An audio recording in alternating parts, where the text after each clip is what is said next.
Welcome back to another episode of Beyond Rockets. In this episode, I sit down and talk with the owner of Church Street Family, a company that owns multiple restaurants in the Huntsville area. First off, thank you for taking the time to sit down and talking with me. Would you like to introduce yourself and tell us a little bit about what you do? Absolutely. So I'm Stephanie Kennedy-Mell. My husband and I own the Church Street Family Hospitality Group, and we are super excited to be part of the growth of downtown Huntsville. We own multiple restaurants and bars, mostly in the downtown area. We are expanding a little bit more than that, but we're known for our downtown restaurants. So I know that your background wasn't in the restaurant industry, in the hospitality industry. You actually had a background in fashion. Can you tell me a little bit about what that background was in and how'd you got interested in owning a restaurant and kind of getting into the food industry? Absolutely. So I do have a background in fashion, worked in the fashion industry for, almost 20 years. Mostly, I have a fashion design degree from the Fashion Institute of Technology in Manhattan, but took my creative brain and used it in a more strategic way for problem solving, process improvement, and then import-export as well. And I worked on both the West Coast and East Coast, running a division for a $1 billion company. Wow. So that's just a crazy difference compared to what you do now with owning multiple restaurants. But I know your first concept in Huntsville was Church Street Wine Shop. Can you tell me a little bit about the idea you had for that and kind of what needs you saw when you were ready to open that restaurant and kind of what that process looked like? Yes. So I think that one of the things that people always find really interesting is that I have never worked a day in a restaurant in the service industry. I've worked in retail, so I shouldn't say not in the service industry, but not in restaurants. Yeah. I've, gone to restaurants. And my husband has a much more diverse background in that. He managed comedy clubs and restaurants and was a server throughout Maryland and DC in college. So he kind of brings that front of house to the core of what our business is, and training in front of house. I'm more of back of house, and I kind of bring the business acumen to the table. So Church Street Wine Shop, 2014. We actually moved here in 2011. Okay. And we noticed right away that there were no places to just go unpack your day with your significant other and just maybe grab a glass of wine. Now, I'm coming from California, so we lived in New York City, New Jersey for when we got married, bought a house, and then my company relocated our production offices to LA. So we were in California. We'd go to wine country. There's wine bars on like almost every corner in California. And so we kind of come here and we're like, wow, there's no place to just go and grab a drink. So you could go to a restaurant and have a great glass of wine, but they really want you to eat. They want you to leave. They want to turn that table. So Church Street kind of was born out of that, which was super, super interesting. And we looked for almost 2 years for a spot that we really liked. And, we kind of took our time. And we got to know Merle Phillips, Chef Phillips, of the Eve's restaurant. Okay. And she owned the space where Canadian Bacon is now. Okay. Actually, she owned the whole space. And we used to go for lunch and talk to her and found out that she actually grew up in the town next to where Matt grew up in New Jersey. Wow. Or did his high school. And then went to school at Maryland State University, and my husband went to school at Maryland State, and we were like, okay, small world. this might be meant to be. Yes. And she's like, look, I have this space over here that I rarely use. I only need it for brunch. I'd be happy to get out of this lease and see if they'll sublease to you. So we did, and we opened a little wine shop behind this amazing restaurant. Yeah. And you could order food from the restaurant and wine from us. And I used to always tease that it was takeout on China. You got like a dish of food and you got 2 tabs. And from there it just exploded. So 2014 you opened, and I'm guessing since they were already kind of in the area, there really wasn't too much build out you really had to do necessarily. It wasn't like you were starting from zero. You kind of had some sort of backbones to get ready to kind of open the restaurant. So the restaurant opens in 2014, and was the success of Church Street Wine Shop just right off the bat? Did people love it? Or was it a little tough to kind of figure out, hey, this is something that Huntsville's never had, and Huntsville doesn't really have something like this. Was it tough to kind of get people there, or was it really easy? I would say that it was successful right off the bat. I think once people realized, because we are not in downtown, we're right off of downtown, right? So kind of getting the word out. I did a lot of marketing. And letting people know that we were there. I wouldn't say it was difficult. It was kind of easy. Yeah. I had built relationships throughout the community prior to opening the wine shop. So I played tennis. I was on 2 tennis leagues. I did a ton of charity work, planting flowers and just volunteer work all throughout town. So I kind of had already told people, oh, I'm opening a wine shop and blah, blah. And it was easy to kind of like just kind of insert that into the conversation now with the people that you've already kind of built and kind of known in the community. Right. And from there it was just, but I would say, gosh, maybe 12 weeks in, people were like, you need to expand. You need somebody. Whoa. It's like, whoa, this is the first restaurant we've ever opened. Like, background's not in this. Like we're still kind of like getting our feet wet. Yeah. Brand new. I mean, 12 weeks in, I'm like, no. And, probably within the year, if not sooner than a year that we were in business, the Avenue apartments were being built. Yes. And the owners of that were like, we love the wine shop. We would love to have this in our building. And we were like, all right, we'll see. And we said no a lot. Wow. I tell people that all the time. I say no a lot. You wouldn't think with our growth how much we say no to people. But we were like, we're just going to wait. We're going to wait. We're too new, and, small businesses would expand too fast, have issues. So we want to make sure we have everything right. Yeah. So like you said, I mean, there's so much, I mean, being a small business owner is like, it's uncharted territory really. And especially for you in an industry that's not necessarily familiar to you or your husband as much. So the avenue is getting built and you keep on telling them no and no and no. Eventually, I would assume that you eventually said yes. What made you say yes and kind of then opening up Purveyor, what it is now? So after kind of seeing what their vision was, we were very inspired. And of course, I don't know if you know the Seelys, they're wonderful. So just really great people and a lot of conversations. And finally we were like, do we make this leap? And looking at the spaces, seeing what that vision was and how tall the building was going to be. And it was going to be kind of this really amazing addition to downtown.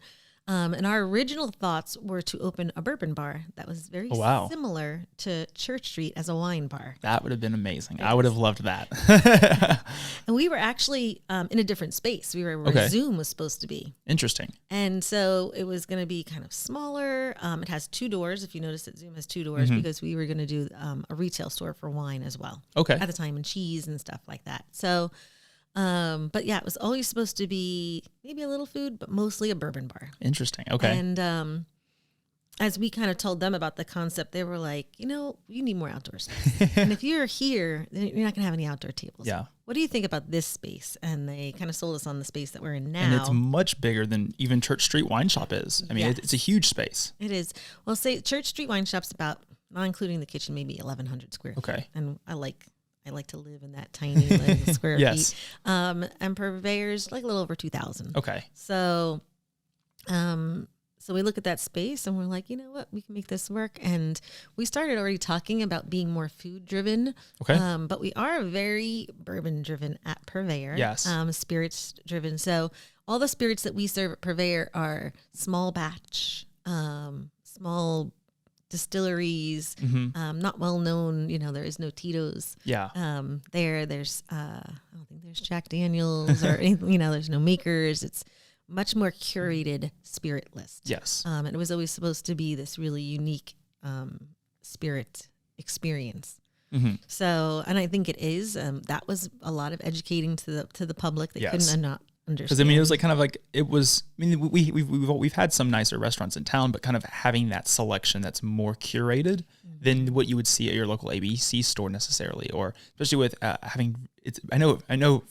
I love bourbon and I love going to find bourbon. It's one of my favorites, and going to even find good bourbon necessarily at stores in town it's almost impossible to even buy it for yourself to have at home. And so I bet it's even tougher when you're a business trying to then allocate it and find it in other places. To get it here is probably super tough and something that most people here really weren't familiar with. Right. Yeah. I mean, it was definitely some comments of, the food's great. I don't know why you, why you didn't, I'm trying to think of a nice word of saying, didn't bring your bourbon up or your spirits list up to match the food. And I thought, people don't understand what we're doing. Yeah. This is phenomenal spirit list, but they don't recognize it or they didn't know it. Yeah. And so we did a lot of educating. And we would have people, or I'd see on social media, the drinks are expensive. And I'm like, we had 1 3/4 ounce pours, 1.75, and the average is 1.25. And so our prices were higher, but they were getting more alcohol. And how do I educate people Yeah. in that. And we've since even reduced it. We're at 1.5 now. So we're still more than the average. But it's a funny story. I remember taking an Uber from my house to come to work, and I didn't want to bring my car downtown. And the Uber was like, oh, because I just said I'm going to Purveyor.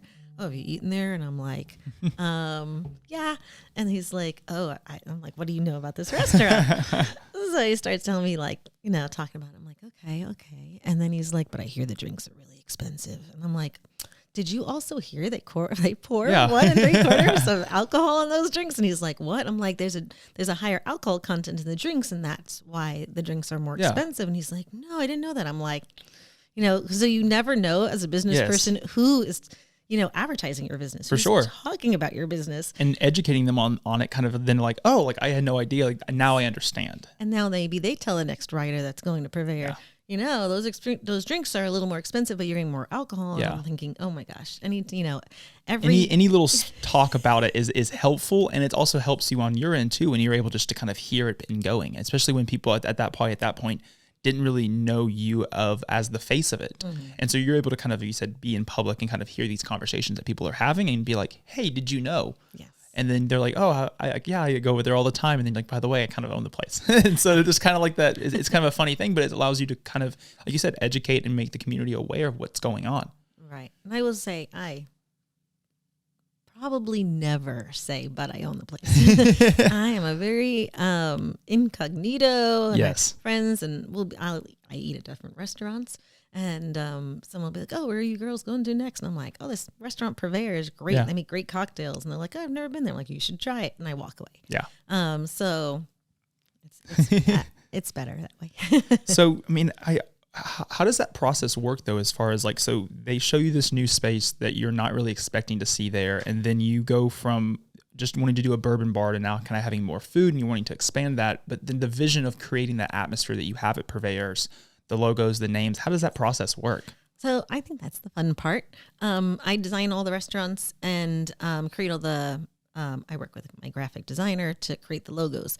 Purveyor was such a big project that I was like, I'm going to need help. Let me figure this out. So I got in touch with Beverly Farrington, and she kind of walked me through the process of this first space. To say, what do you want? How do you want it to look? What are you thinking?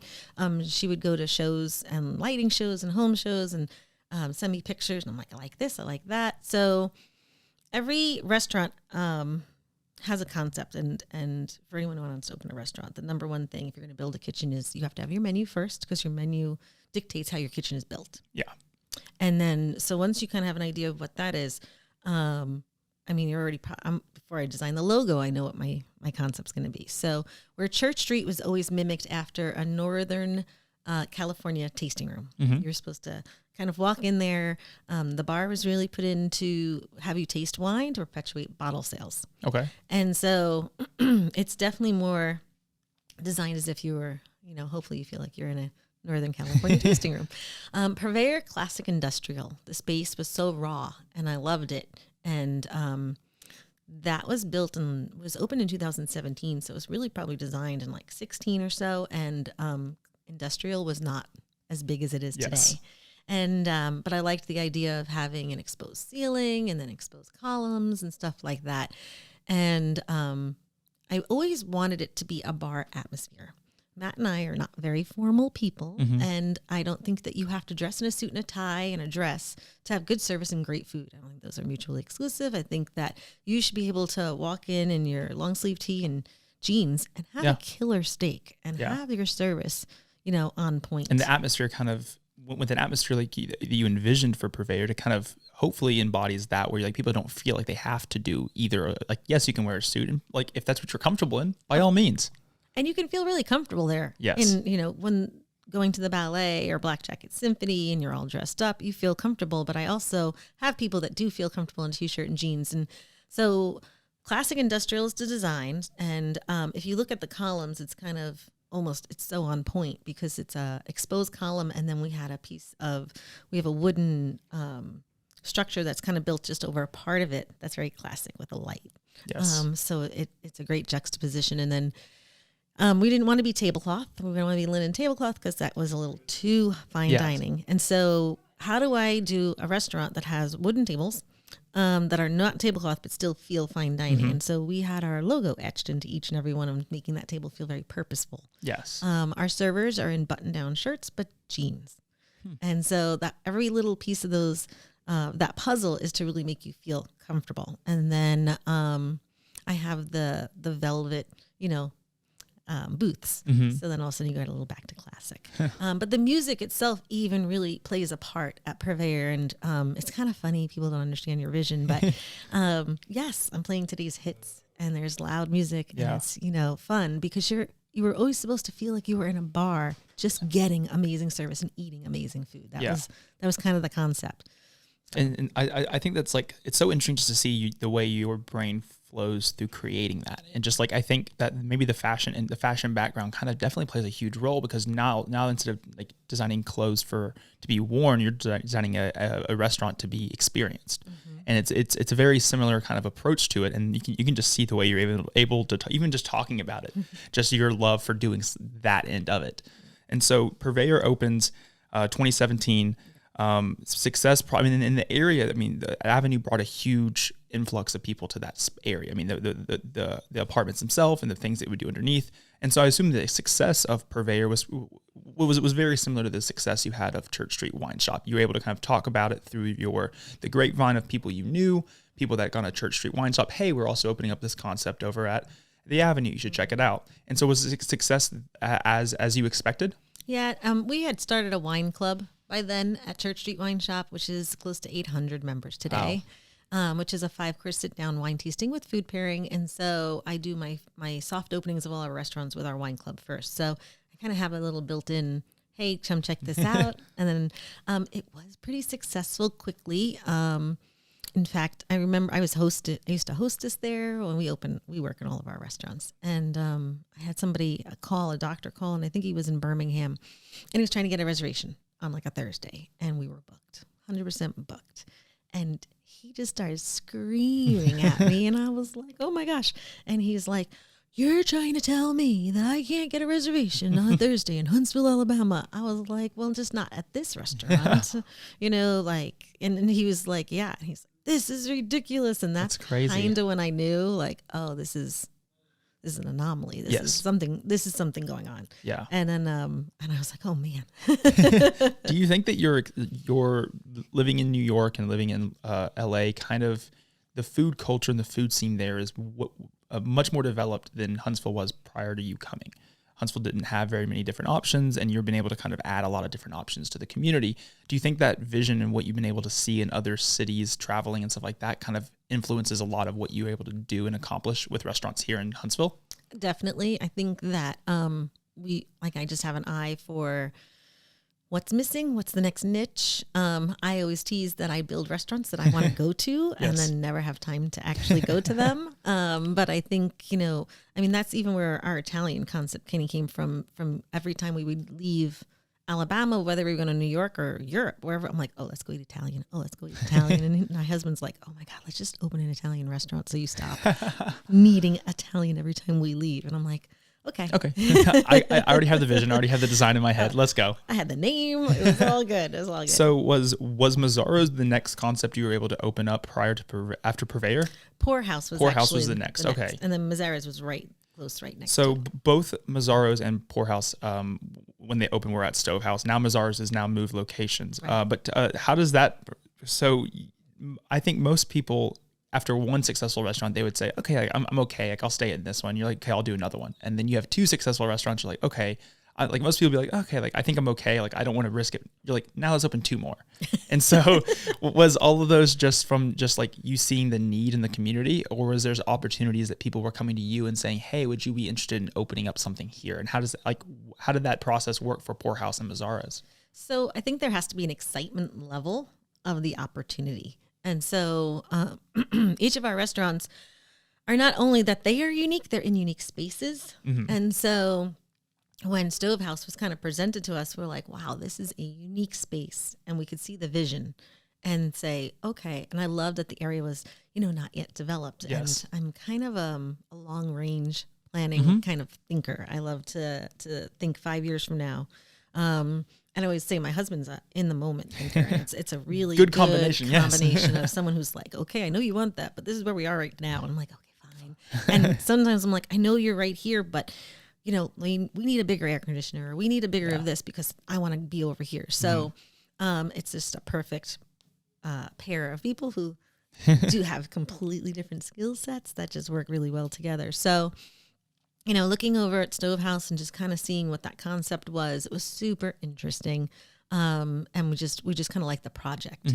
And so we talked a little bit about, you know, what would we do to fit in there? And then knowing there was going to be this bar that was going to maintain the entire campus, and it was going to be in the garden, and it would face the stage and everything about it. It's the first rooftop bar in Huntsville as well. Because it opened in maybe 2019? I believe it was 19. Okay. Yeah. End of 18, early 19. Because Okay. I think we might have been open a whole year before the pandemic. So maybe early 19. Okay. And then, you know, I do love the firsts. And Yes.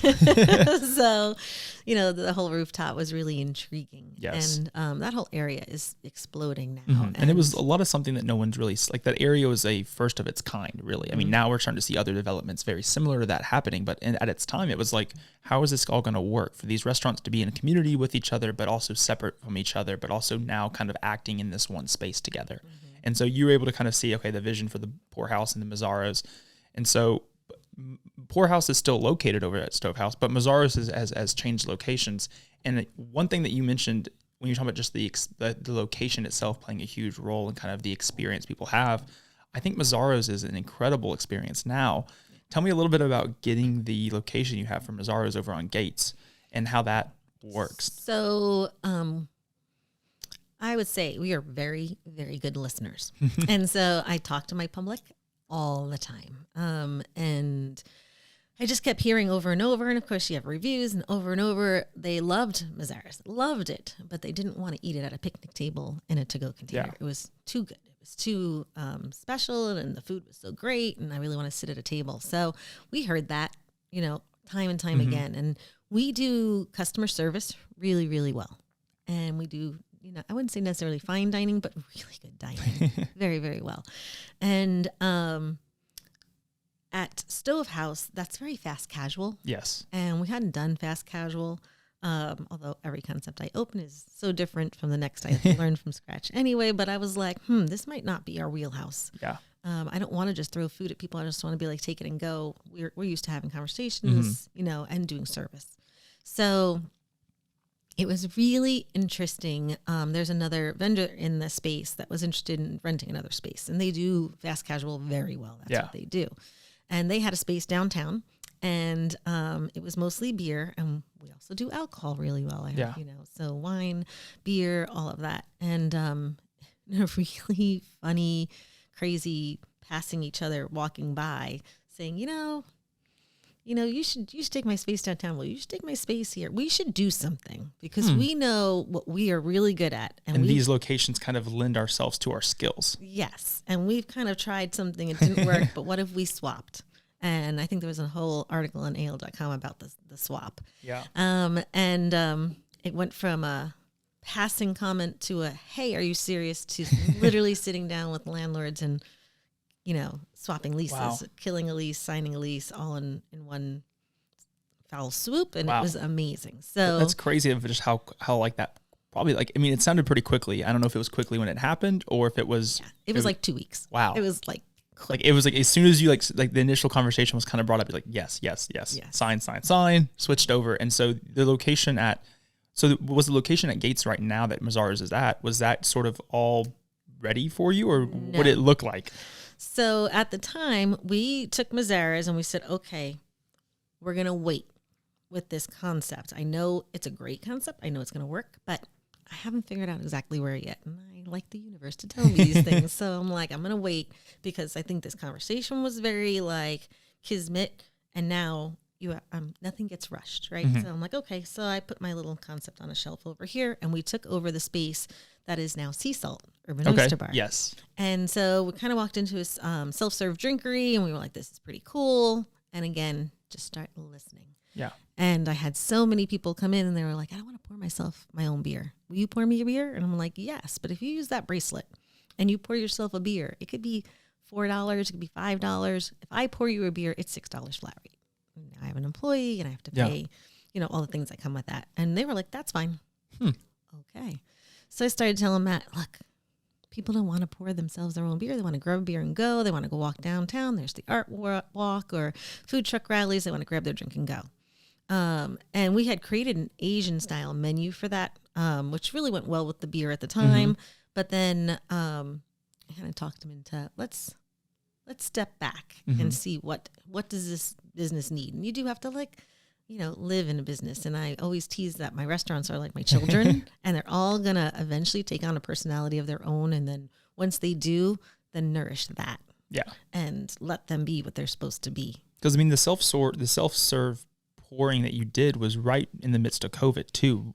And so I think with that transition, it probably lended itself. Now people are like, I kind of want to have that experience where I like the idea of talking with somebody too. And I don't want to I've been by myself at home for the last 6 months. I want to see people and have them pour me a beer and have the small chit chat before I go walk with my purple cup. And so did that kind of play a part in kind of that step back mentality of seeing what people are looking for, what people are asking, what people are saying, and then saying, hey, let me rethink this concept and kind of the vision that it is. Yeah, there's a lot of little pieces in there. The windows were tinted. It always looked closed. I had a neon open sign. It wasn't working. I was like, okay, you know what? I don't know if it's possible, but I really need a roll-up door. I need this to be open to the street. I want this to be a just walk off the street and grab a drink kind of idea. And the concept is very beach, very, very beach-like, right? Where you would go off the beach and grab a drink and then keep walking down the beach. So once we kind of put the roll-up door in, and the bar is super simple. Yeah. Nothing fancy, which was never supposed to be. It's a beach bar, right? So put the little bar in, but we kept the self-serve taps. They look beautiful back there. And then we were like, okay, what's the concept? And I'm like, raw bar. Yes. This is the space I'm in. I've got amazing beers, wines. Soon a liquor license is going in there as well.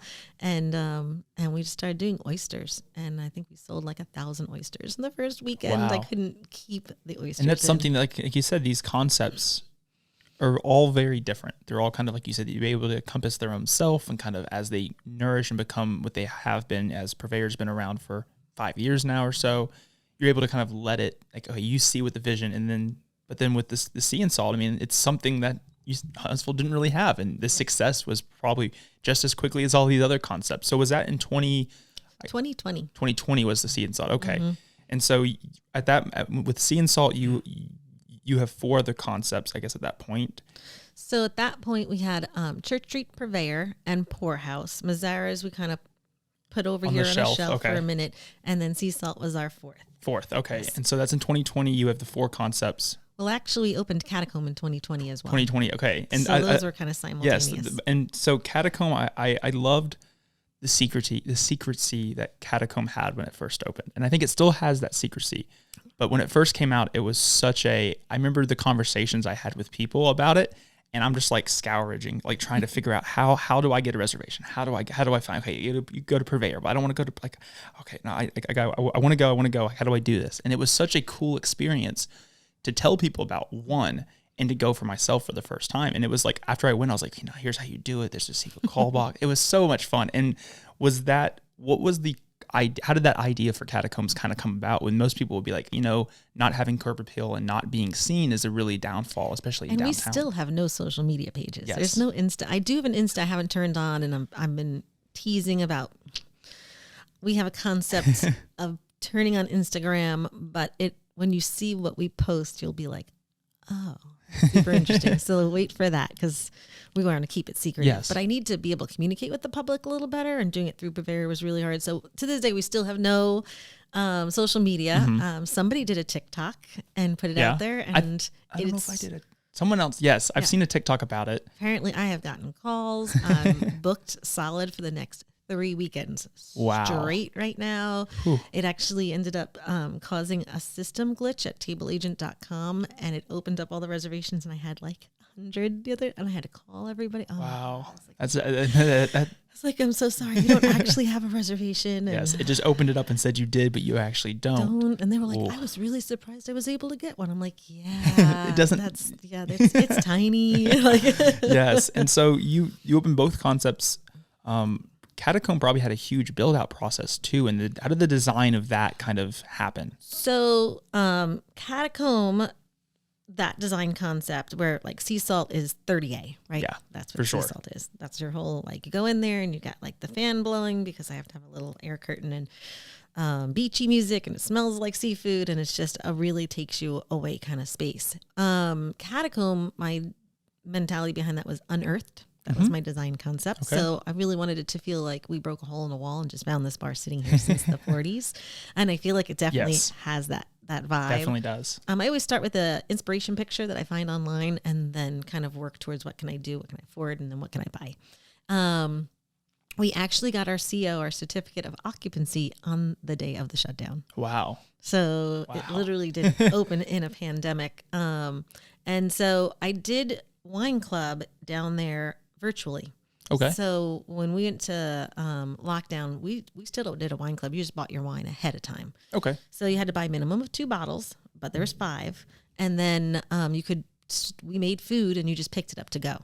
If you wanted it, if you didn't want it, that was fine, whatever it is. And you'd go home and you'd sign on at 6:00. And you'd watch you kind of go through it. And it was live, and we'd go on a Zoom, and then I would actually have winemakers zooming in from Australia. I had winemakers from Argentina. It was amazing. The ones from Australia were great. It was like 7 in the morning or 6 in the morning their time. It was like 6:00 our time, and they were in these big puffy coats, and they're yawning, and they're drinking wine. And I was like, you guys are amazing. Thanks for coming on tonight. But I did a lot of that from Catacomb. So I was starting to show people, and I would do a little tour, and I would walk around the computer, and I'd talk about Catacomb, and I was doing Facebook Live every Thursday, and I'd say I'm in Catacomb. So I was kind of already like enforcing it in them, but not really like overpower, like just kind of like hinting at it here and there. Yeah, and just kind of getting in the word out there and getting the excitement levels up. And so I do my soft openings with my wine club, and here's your password, and here's the door, and this is how it all works, and then just kind of word of mouth. The whole thing was always, word of mouth. Yeah. I mean, there wasn't an article that come out for a while. I remember when the first article came out, and I was like, I think I've already been once before the article came out, and I'm like, now they're going to have it's going to be even tougher. And like, I think we looked to go maybe for Valentine's Day or my birthday, since they're right around the same time. And it was just like, we booked 3 weeks in advance, and it was just crazy. But the first time it was like so simple. I was like, this is great, because like it was still very new and people just knew about it through word of mouth. And then when the article came out, it was just influx. And I bet since then, I mean, the weekends, like you said, the next couple of weekends are just completely booked, which is crazy. And like you said, there's not really a social media presence for it, which is very uncommon for most success stories and for most, especially in the restaurant industry, not having curb appeal, not really having like signage, just kind of having a location. It's incredible just to see how all these different concepts come from these ideas that you have. Like it just blows my mind. It really does. And so in 2020, you open both those. You open Sea Salt, and you open Catacomb. You have 4 or 5. I mean, lost count now at that point how many restaurants you had. And then Mazzaro's is still kind of on the shelf. When did Mazzaro's kind of get taken off the shelf, and the opportunity for the Gates location come up? So we were trying to figure out where would this fit. Do we keep it on a shelf forever? Yeah. Was it just something that we weren't going to go back to? And then kind of after the pandemic with the workforce shortage, do I have the people to do this, blah, blah. So we were actually just walking by the Gates house, and it wasn't being used for anything. And it's like one of the number one things I tell entrepreneurs, just ask. I tell people, just ask. Well, how did you get to do that? Well, just ask. Sea Salt, it has a backyard in the garage, and it blows people's minds. Yeah. If you look at Honest Coffee, they have a little seating space in the front. And our corner, so when we took it over, I said, if I wanted to do that, how would I do it? And they said, with the traffic study, it's too dangerous. We can't do that here. And the city actually was like, and I mean, bring them over, have a conversation, stand on that sidewalk, talk to them. And they're like, but hey, this space in the back, we took no parking spaces, by the way. There's 0 parking spaces that we acquired to do our backyard. What about this space? And I was like, what about this space? I'm like, yes. So like covered patios, amazing. Yeah. So it was really just through conversation and asking a question. And now I have a backyard to see that's covered. It has a TV. They're like, absolutely, you should hang lights. I'll hang lights. And so the Gates house was just a lot of, I'm going to ask a question. Yeah. And so went to the city and said, I'm really interested in opening a restaurant or wine bar. Originally, we were going to open Church Street Wine Shop in there. Yeah, Church Street Wine on Gates, I think is what it was originally. Okay. And it was our headquarters for the Church Street family hospitality group originating in Huntsville, Alabama, and the headquarters there in Huntsville, Alabama. But I always wanted to be tapas and Italian. So I said, we'll work our way into a Mazzara's section of the menu. Okay. And people just kept showing up at the original wine shop every day, and they were regulars, and they like it here. And I don't know if the house is going to be too big. I like this wine shop. It's nice and small. Yeah. And I'm like, no. Even though the house is big, the bar is going to be probably the same size. It's still, the rooms are kind of small. And they were like, no, I like the wine shop. And I finally was like, you know what, Matt? People like the wine shop. Yeah. Maybe it's crazy to think about closing that. Let's redesign it and then remarket it. Okay. And he was like, and we had kind of already opened. We did a huge debut. It was June 3rd. And we beat out California. We beat out Florida for an Australian wine to come into the United States. Wow. And we wanted to kind of do the grand opening of Church Street on Gates with this wine from Australia called Grenache. And we were on Zooms talking and kind of interviewing with the wineries in Australia. And we won it. And so on June 3rd, when we opened the Gates house, we had a simultaneous press release and press conference with Sydney, Australia. Wow. That was announcing that they are now expanding their wine into the United States of America through Church Street Wine Shop in Huntsville, Alabama. That's crazy. Yeah. And we were like, oh my gosh. Yes, So, like Huntsville wine, like most people would be like, oh, like that must be a typo. Right. That's all the article, but you're like, this is like that's huge. Huntsville, California. Yes, that is huge. And so this press release comes out. You're opening the doors June 3rd. The Church Street on Gates stayed that kind of concept for a little while before it transitioned to Mazzaro's. What did that transition? Like you said, most people, I guess, liked the Church Street on Church Street.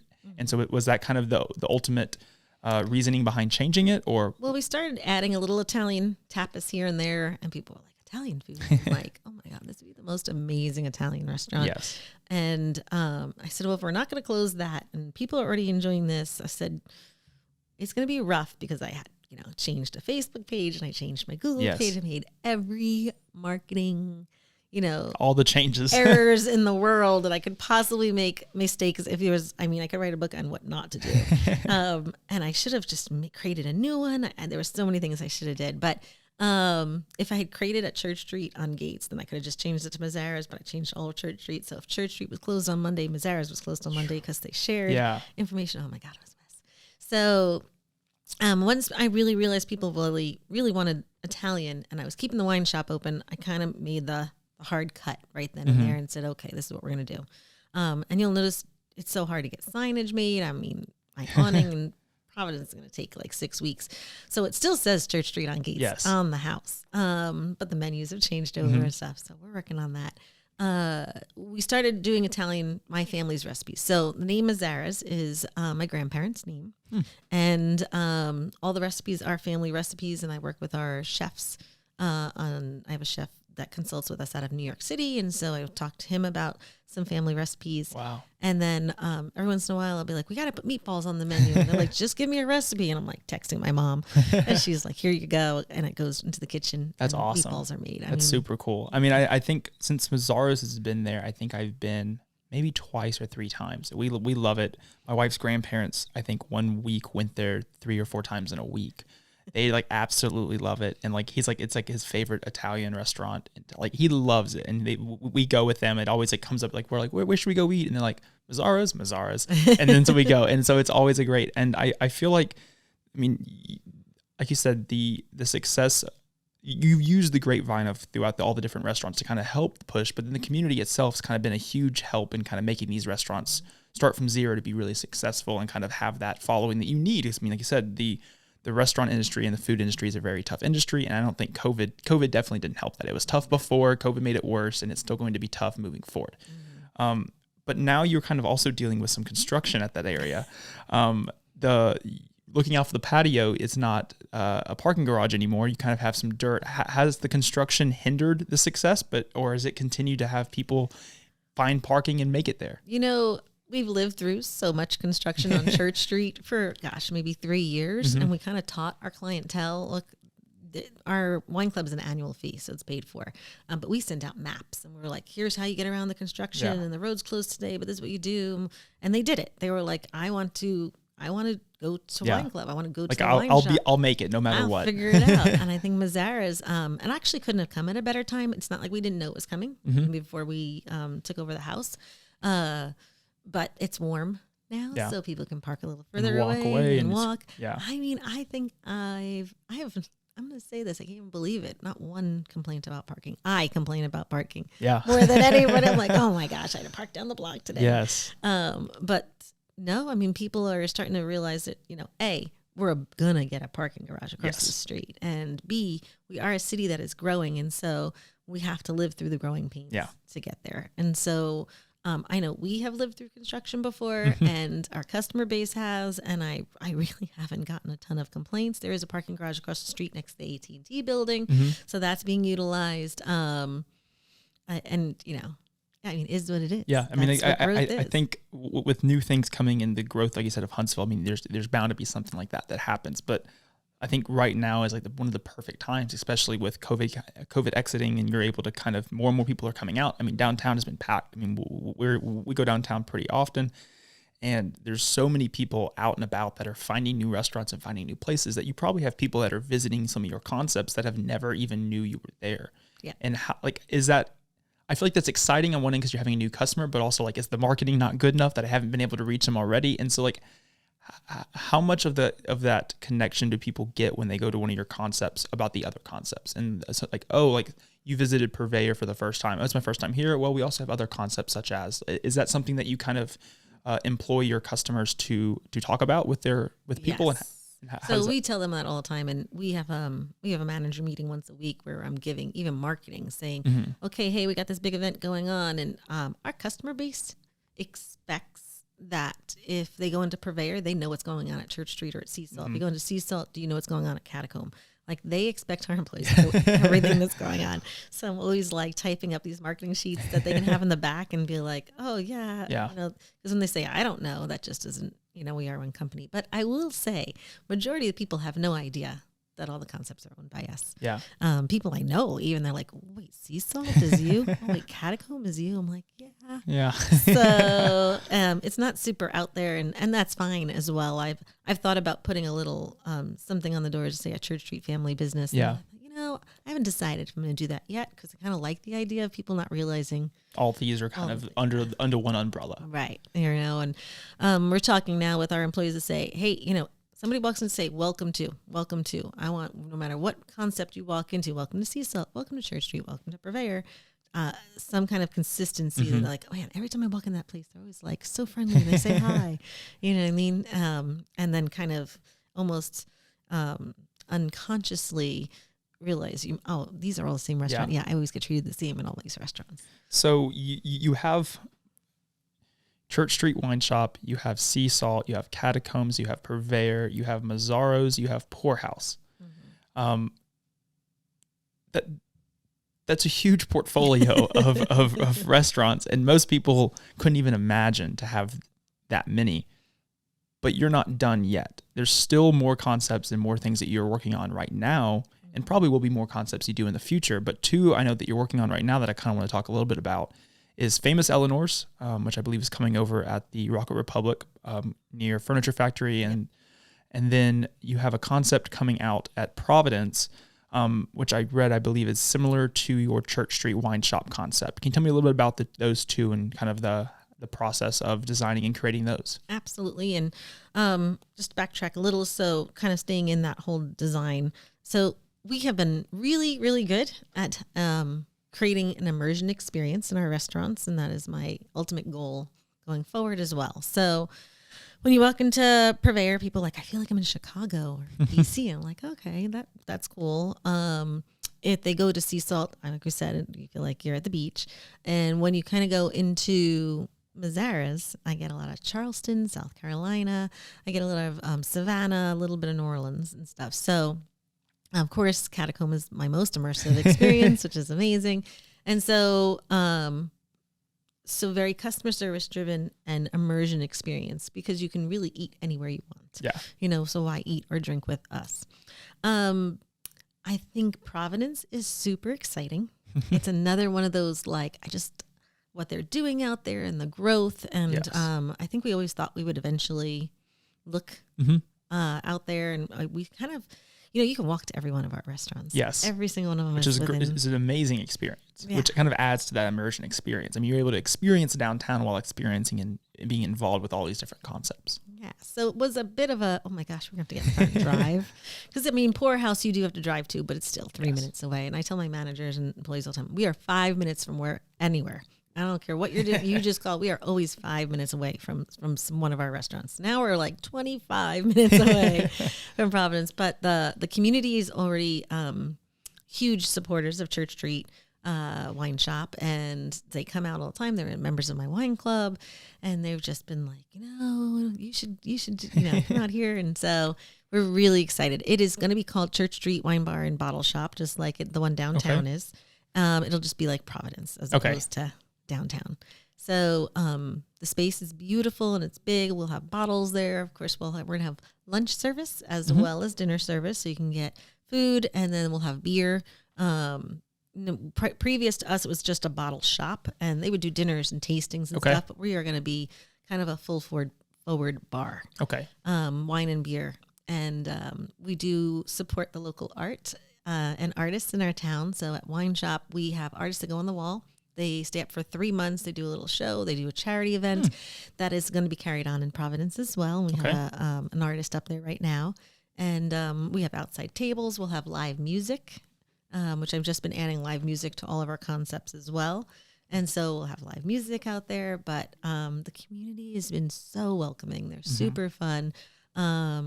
There's owners of other businesses that are in our wine club that we talk to all the time. So they're super excited for us to be out and coordinate with each other. And the community out there is very similar to the kind of the downtown community where people can walk to everything. And so you're able to kind of insert yourself into a community that has its footing, but is also continuing to grow just like downtown Huntsville is.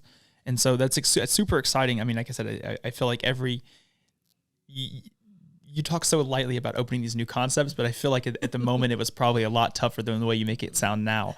And so I feel like jumping out there is probably a huge leap of faith, because you've kind of built your community downtown and kind of expanding it. It's great and exciting, but also kind of uncharted territory. It's a whole new step as an entrepreneur when you're expanding to a new restaurant, especially expanding to a new location. Yes. And so is there a plan for when that location will be opening to the public, or is it still?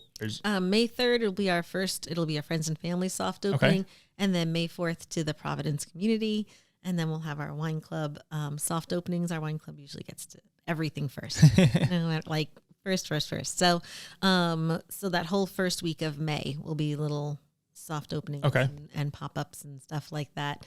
And then we'll probably do our grand opening the following week. Wow, that's super exciting. And so now transitioning kind of back to the downtown area and downtown community, Famous Eleanors. Can you tell me a little bit about that concept and kind of the idea behind it? Famous Eleanors is so much fun. I'm so excited for Famous Eleanors. So I do work with my graphic designer to design the logos for every one of our concepts. And I think it's, so there's little things that people don't realize about some of the logos. So Catacomb, the logo is actually designed to look like a manhole cover.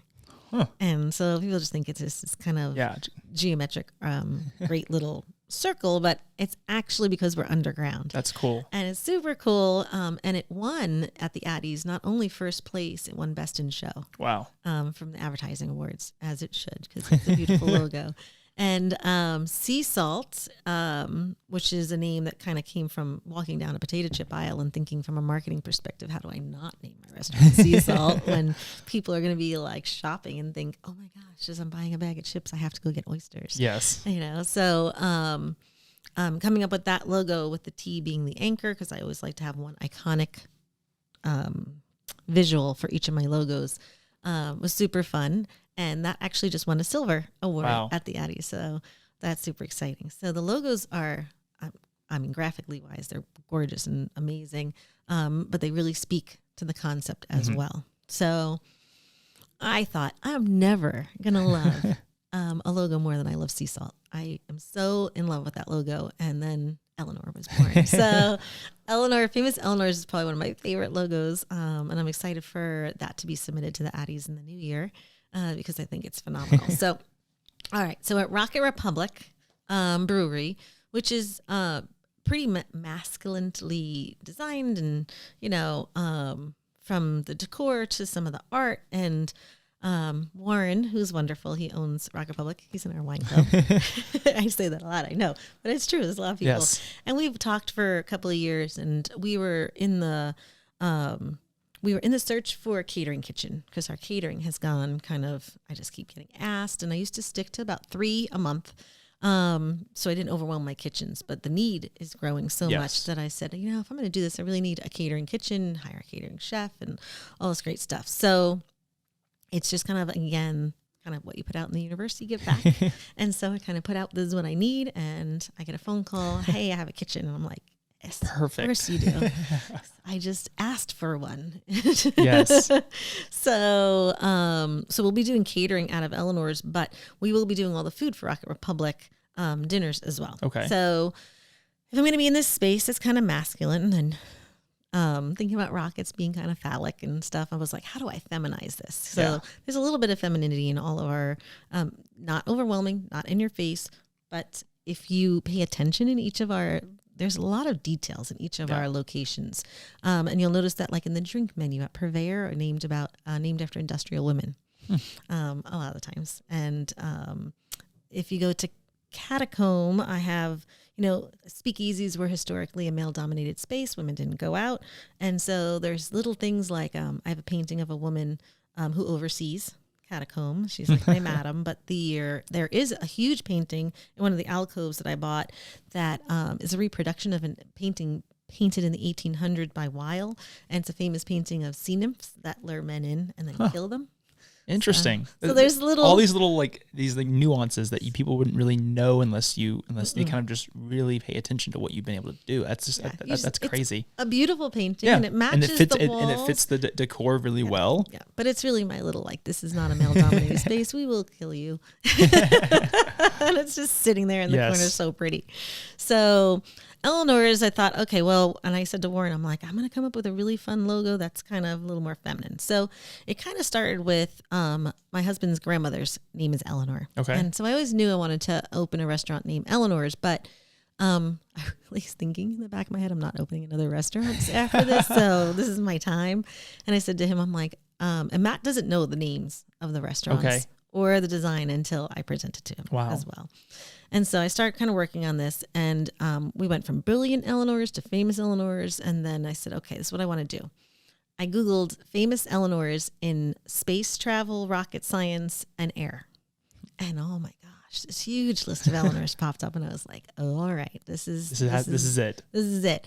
And so it's named after all the famous Eleanors that kind of helped us get to the moon or helped us achieve goals in whether it's space or air. So Eleanor Roosevelt, flew with the Tuskegees to help society accept the African American pilots and see that they were safe. So Eleanor is one of my famous Eleanors, right?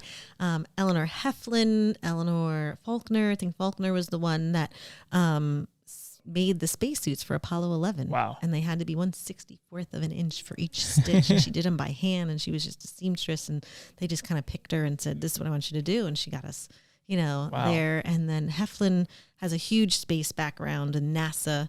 And she started one of the near asteroid, there's like a acronym for it, near space asteroid something. She started that. And so, and then of course I always tease that if we didn't have Eleanor Kenny, my husband's grandmother, he wouldn't be here. So it makes her famous. And so the logo was a woman's face. Mm-hmm. And she's got a ponytail, and she's got these really cool red glasses, and her eyes are a plus and a minus sign because she's sciencey. Yes. You know, she's very mathy. And so this is super intelligent, but super cute. And she's got the red glasses and the ponytail, and it just kind of encompasses, I think, Rocket City. Yes. That, you know, you can have rockets and drink beer, and then you've got this little female rocket scientist has this huge face on one of the buildings, and she's famous Eleanors. And so I can't even believe how much I'm in love with the logo. Now the concept of Self is almost like a stationary food truck, if you want to look at like Interesting. that. Or if you think about like that Stovehouse experience. So you could be sitting on the patio at Rocket Republic. We'll have little QR codes, and it takes you right to the menu, and you can order online, you can pay online. And then you just go pick it up at the window. You put in your cell phone number. We text you when your order's ready. You can just come on over and pick it up. That's awesome. Okay. Or if you're here at Lincoln Mill and you're like, man, I really am craving Eleanor's nachos, you just go put it in and drive over, and you'll get a text message, and you just walk onto the patio, grab it, and go. That's awesome. Okay. So I'll be using that all the time here. like, I need these nachos. Yes. So fun stuff on the menu. It's elevated pub food. Okay. So I kind of gave away the nachos is one. We're doing Snoop Dogs, and there's gonna be 3 different like hot dogs 3 ways. Wow. So kind of just a really fun concept. Fits the beer and the atmosphere very well. Yeah. Corn dogs are big. We're gonna do waffle corn dogs. They're made out of waffles. And then there'll be salads. There'll be club sandwiches, but it'll be whatever we kind of feel like making also. Okay. That's awesome. So the menu will kind of change a lot, and we're really, it's going to be fun and exciting. And Rock Republic has one of the best downtown patios. Yes. That I'm always like, people are like, oh, I didn't know this was here. I'm like, what? It's beautiful. Yes. He's done a phenomenal job. Inside, outside bar with fans and a TV, and it's big. So and that area is getting a huge revamp too with what they're doing with the lumber yard. And so that area is just becoming a huge hub, really. I mean, like it's downtown, but some people often forget about it because it is kind of, it's not just within the core blocks. And I think bringing Eleanors there is going to continue to help that area. What is the expectation for the time and opening of Famous Eleanors? We did have a lot of construction delays in that space. We thought we'd be open by now, actually. And so I hesitate when people ask us and we don't know. Matt and I were like 2 weeks. So if you ever hear us say 2 weeks, we don't know. Okay. We're like, oh yeah, 2 weeks. Oh yeah, perfect. 2 weeks. Well, that's super. I mean, to having 6 really restaurants that are up and that have been around and been able to kind of have its footing to now potentially opening up 2 more. That, I mean, it's absolutely crazy to think about. Looking over this journey you've had from 2014, opening up Church Street Wine Shop, having the first restaurant in the Church Street family, to now in 2022 looking at having 8 different concepts, potentially, hopefully more in the years to come. How much of your success over these last few years would you contribute to being in the right place at the right time, and how much would you contribute to your hard work? I think that hard work puts you in the right place at the right time. And so I think that you can't have one without the other. There's a lot of trust. So it's not even like, oh, well, they're doing this well. So those conversations are easier. Mm-hmm. There's trust levels with that of bringing businesses in. But a lot of people will say sometimes, oh man, you guys are so lucky. Oh boy, I wish I was that lucky. It is a lot. All the behind the scenes stuff work that people don't see. Right. It's not luck. Is it a little luck? Maybe there's a little luck here and there. But I also say this to the kids that are around me all the time. Every minute of every day, you have 60 seconds in every minute. And in every second, you're making a decision. So you're making decisions consistently all day. And you can't always know you're going to make the right decision, but those decisions are leading up to a big opportunity. Opportunities. And I think that's where the luck kind of comes in. It's like there's so many different things that opportunities that have come to you that you've been able to be successful with, but you've put yourself in those opportunities because of the hard work. And so you kind of have to work in tandem. Yes. And if they don't, there's a lot of opportunities that can fail with great opportunities that can easily fail without the amount of hard work put in place. One thing that you mentioned earlier that was really interesting is that the advice that you would give somebody is just ask. Mm-hmm. And like you never know unless you ask. Like I mean, I've reached out to people to be on the podcast, and I've reached out to them for 6, 7, 8 months, and then they finally like, sure, and they have the best episode, and they have a great time, and they've become a great connection and a great relationship. But you would never know, and you would never have those opportunities unless you just ask. Is that the one piece of advice you'd give somebody that's listening, or do you have any other advice that you give to someone that's looking to start something, be an entrepreneur, be a small business owner, and doesn't really wants that one piece of advice from you? I do think ask. Don't be afraid to ask. I mean, it's already a no. You're starting with a no, yes. right? So ask, because it could be a yes. Think big. You know, it's. I hate to be so cliche, because a lot of things I'd say already. You know, you're not reinventing the wheel ever. Completely agree. Yeah, it's like, so a lot of times I'm like, think big. I tell people all the time, well, I do shoot for the moon because my goal is to fall among the stars. You know, like these little things you hear. Think big, because trust me, it's going to get shrunk down. And if you're not thinking big enough, you'll be shrunk down to nothing. Mm-hmm. So I was thinking outrageous. And I do think, and I always tell people, make a plan. You have a business plan, stick to the plan. Don't let anyone deter you from the plan. Listen and course correct quickly. Have zero ego in business. There's no ego in business. I had a wine and cheese shop in the front of Purveyor, and it was great, and it did well, and it was fun. But I mean, I think I had a sales goal of $500 a day for the space I had. And I had people who I couldn't get into the restaurant to sit and eat. And I was like, this is crazy. And it was loud, and I could make that room quieter. And I just started looking at the numbers, and I love my little wine shop. Don't get me wrong. But I was like, wow, I need to make $500 a day to sustain this business. Or I can make $500 an hour and make it turn it into a restaurant space. Yeah. And it was like, there's no ego in this. It's just business, and course correct quickly. Don't sit there and go, no. This is, you know. Yeah, I have to do this. Yeah. You don't have to do that. Yeah. If it's not working, there's another form of passion. For sure. That's there. So, and I think if we are not the best example of that, I don't know who is, between the wine shop staying and turning that into Mazara's, or turning sea salt into sea salt. Yes. Because that's what it's asking. And listen to your businesses, let them grow and change as needed. So I think that's super interesting. I think even just your conversations we've had of you just being able to step out and just see it. I think there's so much that you can get really good. You can easily get tunnel vision very quickly. Mm-hmm. And it's like you said, stick to your path, but you know, be able to listen to see what people are asking, because there is some interesting feedback you can get. And like you said, the wheel's been invented, and that's one of my like. There's a book called Steal Like an Artist. That's one of my favorites, and it's this like little like picture book. You can sit down in 30 minutes and read it. But it's the whole idea that you're stealing like an artist when you're creating something new. And so these ideas and these concepts are out there, and people have done it. But it's now making that concept and that making that idea your own. Right. And so you're stealing like an artist, but it's such I highly recommend the book. There's like a series of them. It's like Show Your Work, Steal Like an Artist, and I think there's a third one. Great book. For those people that are listening right now, how can people connect with you, be a part of the wine club, go to some of your concepts, and support you in what you're doing in the community? So churchstreetfamily.com is our main website, and you can click, once you go to churchstreetfamily.com, you can click on any of our logos to get to our other pages. Okay. But social media, definitely Facebook, Instagram. I mean, those are being updated, you know, daily, and there's things that we're putting out there, or get on our email list, so that you can get our blasts. Okay. Literally I probably should do more blasts than I do. We only do one a month, maybe two if there's something special. So you don't get an inundated inbox from us. But those are some really great ways to just kind of keep in touch. Awesome. Well, thank you so much for sitting down and talking with me. It's been a great conversation. I can't believe we've talked for over an hour. It's been incredible. I continue to look forward to the success that Church Street Family will have in Huntsville and the greater Huntsville area for years to come. And if anyone's listening, I highly recommend checking out some of their concepts.